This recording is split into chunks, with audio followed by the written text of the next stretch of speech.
এটি হলো মহাকাল ফল। মহাকালের ফল থেকে জুস তৈরি করে কোটি কোটি টাকা ইনকাম করা হচ্ছে এখন। লিচুর সিজন আসতে আর মাত্র কয়েকদিন বাকি। ভবিষ্যতে চাইনিজ লিচু গোটা পৃথিবীতে ছড়িয়ে পড়বে। আমরা মনে করি মহাকাল ফলটি কোনো রকম কাজেরই নয়, কিন্তু হয়তো আপনিও এই ফলটির জুস কোনো না কোনো দিন খেয়েছেন। মহাকাল ফলটা অনেক পরিচিত একটি ফল। এই ফল উপর থেকে দেখতে যতটা সুন্দর, ভিতর থেকে ততটাই নোংরা।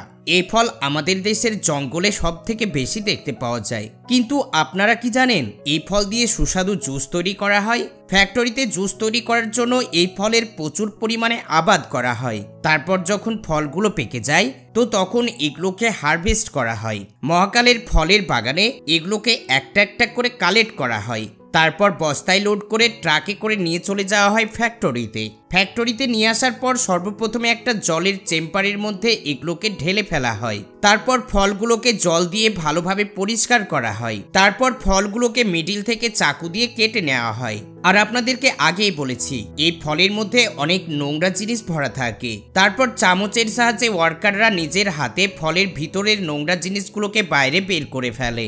এখানে অনেকজন ওয়ার্কার একসঙ্গে কাজ করে। তারপর এই সমস্ত ফলগুলোকে জুসার মেশিনের মধ্যে জুস বের করে নেয়। তারপরে জুসগুলোকে ভালোভাবে মেশিনের মাধ্যমে ফিল্টার করে নেওয়া হয়।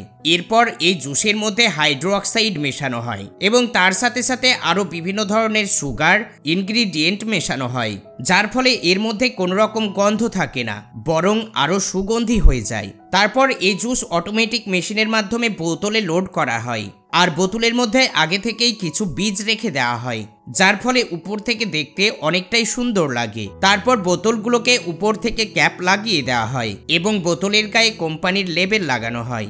এবার বোতলগুলোকে একটি কনভেয়ার বেল্টের উপরে রেখে দেওয়া হয়। এখানে সমস্ত বোতল একটি হিটিং মেশিনের মধ্যে দিয়ে নিয়ে চলে যাওয়া হয়। তারপর বোতলগুলোকে কাপড় দিয়ে মুছে ফেলা হয়। তারপর কার্টুনে লোড করে বিক্রি করার জন্য মার্কেটে পাঠিয়ে দেওয়া হয়। লিচুর সিজন আসতে আর মাত্র কয়েকদিন বাকি। আর যদি আপনি লিচু দিয়ে কিভাবে জুস তৈরি করা হয় সেই ব্যাপারে জেনে নেন, তাহলে আপনিও বাড়িতে লিচুর জুস তৈরি করতে পারবেন। মার্কেটে যেই সমস্ত লিচুর জুস পাওয়া যায় সেই সমস্ত জুসগুলোকে কিনে খাওয়ার প্রয়োজন পড়বে না। আপনি নিজে হাতেই জুস তৈরি করতে পারবেন। লিচুর জুস তৈরি করার জন্য বড় বড় ফ্যাক্টরিতে ঠিক একই পদ্ধতিতে কাজ করা হয়। তো চলুন জেনে নিই কিভাবে স্পেশাল পদ্ধতিতে লিচুর জুস তৈরি করা হচ্ছে। আর তার সাথে সাথে জানবো কোন পদ্ধতিতে লিচুর চাষ করলে সব থেকে বেশি ফলন পাওয়া যাবে এবং ফ্যাক্টরিতে লিচুর জুস তৈরি করা ছাড়া এই লিচু দিয়ে আর কোন কোন ধরনের খাবার তৈরি করা হয় সেগুলোও আপনাদেরকে দেখানো হবে। এবং তার সাথে জানানো হবে চীনের বিখ্যাত লিচুর ব্যাপারে, যা গোটা পৃথিবীতে আর কয়েকদিনের মধ্যে ছড়িয়ে পড়বে। চীনের এই লিচু আপনারা আগে হয়তো অনেকেই দেখেছেন, আবার অনেকেই দেখেননি। লিচু হারভেস্টিং অ্যান্ড ফ্যাক্টরি প্রসেস। লিচুর ব্যাপারে তো আমরা সবাই জানি, যেটা আমাদের দেশে বছরে একবার পাওয়া যায় আর এটা খেতে অনেকটাই সুস্বাদু। আর এই লিচু সব থেকে বেশি ফার্মিং করা হয় ভারতের ওয়েস্ট বেঙ্গলের মুর্শিদাবাদ এবং মালদা আর বাংলাদেশে। কিন্তু এখন যে লিচু হারভেস্টিং প্রসেস আপনারা দেখতে পাচ্ছেন এটা সম্পূর্ণ আলাদা। বড় বড় কোম্পানিগুলো লিচুর জুস তৈরি করার জন্য তারা নিজেরাই বড় বড় বাগান তৈরি করে থাকে। আর এদিকে লিচুর আবাদ করার টেকনিক দেখলে আপনি অবাক হয়ে যাবেন। এখানে লিচুর আবাদ ঠিক সেই রকম ভাবে করা হয় যেমন ভাবে একটি ছোট্ট বাচ্চা লালন পালন করা হয়। এখানে গবেষকরা গাছগুলোকে আধুনিক মেশিন এবং যন্ত্রপাতির সাহায্যে মেডিকেল টেস্ট করে। তারপর যখন গাছের ফল হালকা লাল হয়ে যায় তখন এইভাবে নেট দিয়ে পুরো বাগানকে ঘিরে ফেলা হয়। সাধারণ মানুষের পক্ষে এইভাবে বড় বড় গাছগুলোকে ঘেরা সম্ভব হবে না। এখানে এই গাছগুলোকে ঢাকার জন্য বড় ধরনের মেশিন ব্যবহার করা হয়। এইরকম ভাবে প্রোটেক্ট করার কারণ হচ্ছে লিচুগুলোকে পাখির হাত থেকে বাঁচানো। কারণ পাখি লিচু খেতে অনেক পছন্দ করে, বিশেষ করে সব থেকে বেশি পছন্দ করে বাদুড়। তারা শুধুমাত্র খায় না, লিচুগুলোকে নষ্ট করে ফেলে। আর তার হাত থেকে বাঁচানোর জন্য এইরকম ভাবে নেট দিয়ে ঢেকে রাখা হয়। তারপর যখন লিচুগুলো একবারে পেকে পাড়ার মতো হয়ে যায় তখন লিচুগুলোকে একটা একটা করে পাড়া হয়।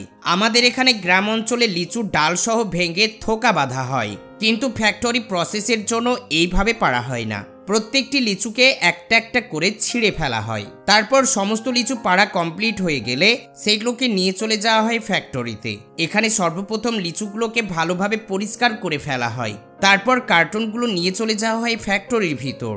যেখানে কয়েকজন ওয়ার্কার একসঙ্গে কাজ করে। এখানে প্রত্যেকটা লিচুর বোটাগুলোকে পরিষ্কার করে ফেলা হয়। এরকম করার কারণ হচ্ছে লিচুগুলো থেকে মেশিনের মাধ্যমে জুস বের করা হবে। এরপর লিচুগুলোকে কনভেয়ার বেল্টের মাধ্যমে পাঠিয়ে দেওয়া হয় আরও একটি সেকশনে। এখানে আবার দ্বিতীয়বারের জন্য লিচুগুলোকে ভালোভাবে পরিষ্কার করে নেওয়া হয়। তারপর কনভেয়ার বেল্টের মাধ্যমে পাঠিয়ে দেওয়া হয় জুসার মেশিনের মধ্যে। এখানে এই মেশিন লিচুগুলোকে জুস করে বীজ এবং খোসাগুলোকে অন্য দিক দিয়ে বের করে দেয়। তারপর জুসগুলোকে পাঠিয়ে দেওয়া হয় ফিল্টারেশন করার জন্য। এখানে এই মেশিন জুসকে অনেকগুলো মেশিনের মাধ্যমে ফিল্টার করে।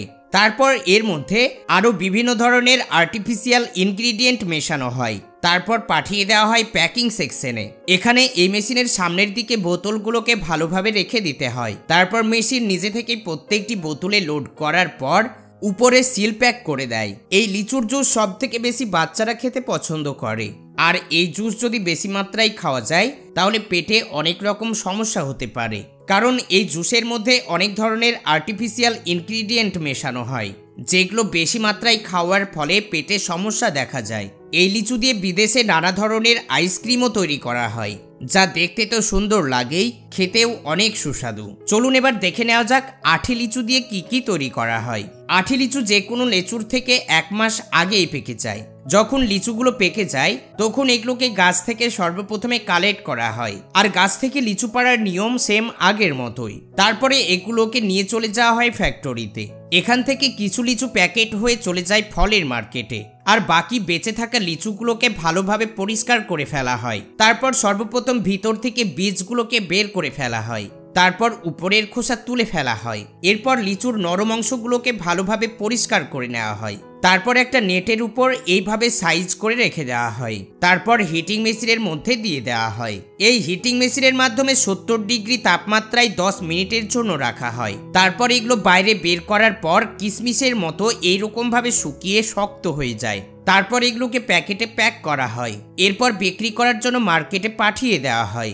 আর এটা খেতে অনেকটা কিশমিশের মতোই। চাইনিজ লিচু হারভেস্টিং প্রসেস।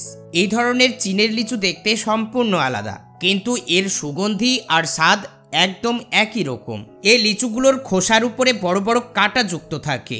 এই লিচুগুলো যখন পেকে যায় তখন একদম লাল টকটকে হয়ে যায়। চীনের এই লিচু খেতে তো একদম আমাদের এখানকার মতোই, কিন্তু মিষ্টির পরিমাণ অনেকটাই বেশি।